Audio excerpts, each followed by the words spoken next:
Borréliose de Lyme, maladie de Lyme. Définition. La borréliose de Lyme est une maladie infectieuse, qui est provoquée par une bactérie de forme hélicoïdale portant le nom de Borrelia burgdorferi. La maladie a été décrite pour la première fois en 1975 à Lyme, USA.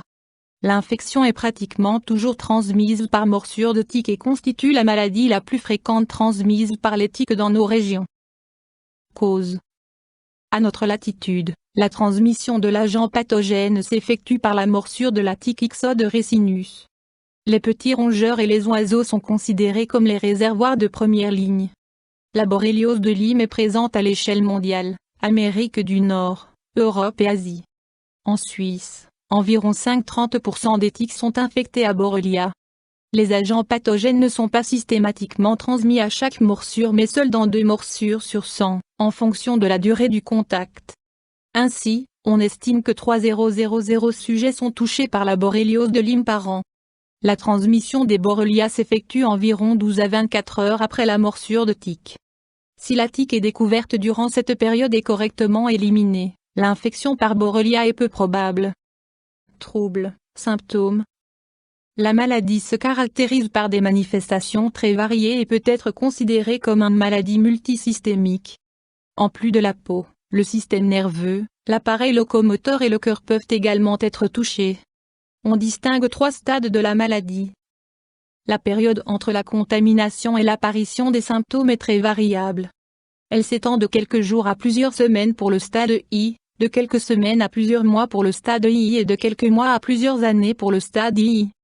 Stade I, des érythèmes migrants ou des rougeurs qui se déplacent constituent le premier signe de la maladie dans environ 30% des cas. Une rougeur survient après quelques jours au point de morsure, la rougeur s'étend ensuite et prend la forme d'un anneau. Des symptômes grippaux peuvent survenir simultanément. La guérison s'effectue la plupart du temps d'elle-même en quelques jours voire semaines. Un traitement par antibiotique est indiqué pour prévenir la propagation de l'agent pathogène à d'autres organes. Stade I, pour ce stade de la maladie, qui se déclare des semaines voire des mois après la morsure de tique, différents organes peuvent être impliqués chez certaines personnes. Parmi ces organes, on compte les articulations, surtout le genou, le système nerveux, méninges, cerveau, nerfs faciaux, la peau, gonflement, et rarement, le cœur, troubles du rythme cardiaque. Stade I, si les maladies décrites ne sont pas détectées et traitées par antibiotiques à temps, il peut en résulter des lésions chroniques, comme l'arthrite, une atrophie cutanée. Les personnes atteintes de la borréliose de Lyme ne sont pas contagieuses. Examen, diagnostic. Le diagnostic de la borréliose peut s'avérer très difficile et il repose essentiellement sur le tableau clinique. Identification d'anticorps spécifiques, culture de Borrelia à partir des prélèvements effectués sur le patient. Options thérapeutiques. En général, c'est au stade précoce que le traitement, qui consiste à administrer un antibiotique est le plus efficace. Cependant, une administration d'antibiotiques à titre de prévention suite à une morsure de tique n'est pas recommandée. Mesures préventives. En cas de séjour en plein air et contact avec des plantes proches du sol, herbes hautes, fougères, broussailles, il est recommandé de porter des vêtements qui couvrent un maximum de peau, pantalons, manches longues et chaussures fermées. Les tiques peuvent plus facilement être repérées sur des vêtements clairs. L'application de produits de protection, répulsifs, sur la peau et les vêtements n'est efficace que sous certaines conditions. Leur action cesse généralement au bout d'environ 2 heures. Après de longues promenades, il convient d'examiner minutieusement tout le corps et les vêtements pour détecter d'éventuelles tiques. Les tiques préfèrent les parties de la peau chaudes, humides et fines comme les creux poplité, la partie intérieure de la cuisse, l'aine, le cou, la nuque ou les aisselles. Particulièrement chez les enfants, les tiques peuvent s'installer à la racine des cheveux. À ce jour, aucun vaccin n'est disponible en Europe.